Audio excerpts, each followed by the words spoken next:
The Auld Alliance was the alliance between the kingdoms of Scotland and France. The Scots word auld, meaning old, has become a partly affectionate term for this periodic alliance between the two countries before the union of crowns, whereby the Scottish monarch James VI acceded to the throne of England. The alliance played a significant role in the relations between Scotland, France and England from its beginning in 1295 until the 1560 Treaty of Edinburgh. The alliance was renewed by all the French and Scottish monarchs of that period except for Louis XI. By the late 14th century, the renewal occurred regardless of whether either kingdom was involved in a conflict with England. The alliance dates from the treaty signed by John Balliol and Philip IV of France in 1295 against Edward I of England. The terms of the treaty stipulated that if either country was attacked by England, the other country would invade English territory, as happened at the Battle of Flodden, 1513. The alliance played an important role in conflicts between both countries and England, such as the Wars of Scottish Independence, the 100 Years' War, the War of the League of Cambrai and the Rough Wooing. History. The dynastic turmoil caused by the death of Scotland's 7-year-old Queen, Margaret, left Edward I of England with an irresistible opportunity to assert his authority over Scotland. By 1295 it was clear that Edward was on a course for total subjugation of Scotland. In response, the Council of Twelve, who had taken over the government of Scotland temporarily, sought alliances wherever they could be found, with France and England close to war following Philippe IV's declaration of England's possession of Gascony forfeit in 1293. Alliance with France was a clear course to take. In October 1295, a Scottish embassy to Philippe agreed the Treaty of Paris.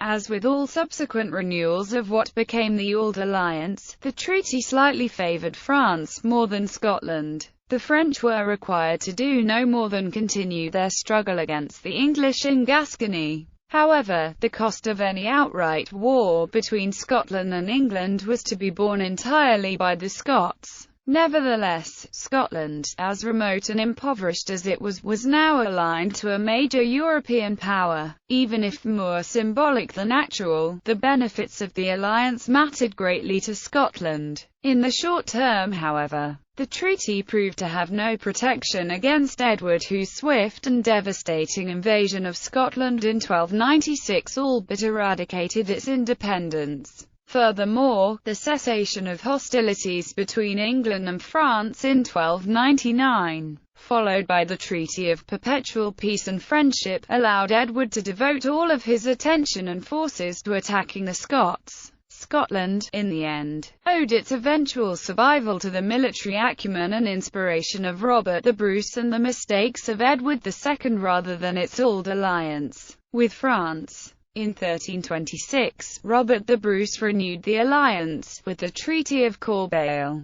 The motive for this renewal was precautionary more than anything. Neither realm seemed to have much to fear from England at the time. This, however, rapidly changed after 1330 when Edward III set out to complete his conquest of Scotland and to reassert his power in France. For the first time the Franco-Scottish alliance had been given a sense of emergency. In 1346 Edward overwhelmed French forces at the Battle of Cry. 2 months later David II of Scotland was captured at the Battle of Neville's Cross, in a botched invasion of northern England. His 11-year absence as Edward's prisoner only increased the internal turmoil and power struggles of Scotland. David II was forced to reach a deal with Edward III to gain his freedom. Even after his release in 1357, David spent most of his remaining reign attempting to further English interests in Scotland. The alliance was renewed between the two kingdoms in 1371, with the embassy of the Bishop of Glasgow and the Lord of Galloway to France. The treaty was signed by Charles V at the Château de Vincennes on 30 June, and at Edinburgh Castle by Robert II on 28 October. The accession of pro-French Robert II led to the immediate renewal of the alliance. However, the benefits to Scotland were mixed. Plans were drawn up in 1385 for a Franco-Scottish invasion of England. This included the dispatch of a small French force to Scotland for the first time. These plans never came to any form of action after the French invasion failed to materialize.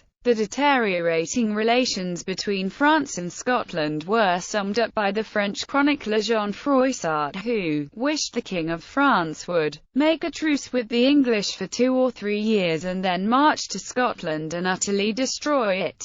Yet it was necessity that had driven the two kingdoms together, and the need to resist aggressive new Lancastrian kings of England that kept the alliance together in the 15th century. France was on the brink of surrendering to the forces of Henry V, and in 1418 the Dauphin, Charles VII, called on his Scottish allies for help. Between 1419 and 1424 as many as 15,000 Scottish troops were sent to France. French and Scottish forces together won against the English at the Battle of Barre in 1421. As it marks the turning point of the Hundred Years' War, the significance of this battle was great. However, their victory was a short-lived one. At Verneuil in 1424, the Scots army was defeated. Despite this defeat, the Scots had given France a valuable breathing space, effectively saving the country from English domination. In addition, in 1429 Scots came to the aid of Joan of Arc in her famous relief of Orleans. Scottish soldiers also served in the Garde Écossaise, the loyal bodyguard of the French monarchy. Many Scottish mercenaries chose to settle in France. Some were granted lands and titles in France.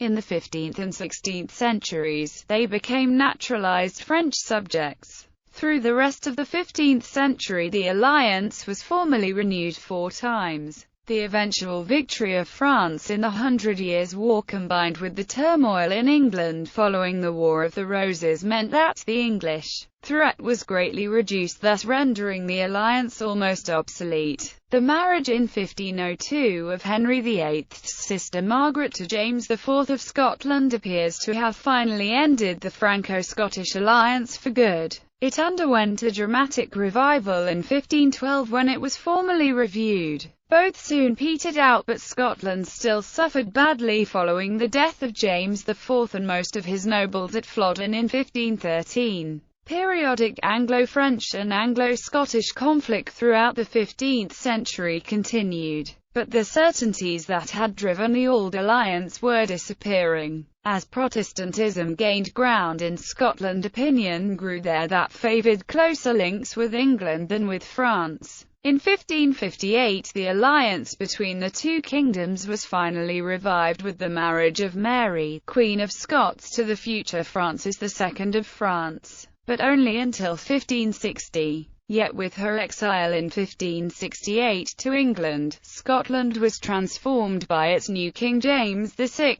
who was heir to the English throne as well as Scotland's. His desire to form close links with England meant that the alliance had outlived its usefulness. In the 1560s, after more than 250 years, formal treaties between Scotland and France were officially ended by the Treaty of Edinburgh. With the Scottish Reformation, Scotland was declared Protestant, and allied itself with Protestant England instead. During the Reformation, the Protestant lords of the congregation had rejected the Auld Alliance and brokered English military support with their Treaty of Berwick against the French regent Mary of Guise. 200 Scottish soldiers were sent to Normandy in 1562 to aid the French Huguenots in their struggle against royal authority during the French Wars of Religion. The Garde Écossaise, however, continued until 1830 when Charles X of France abdicated.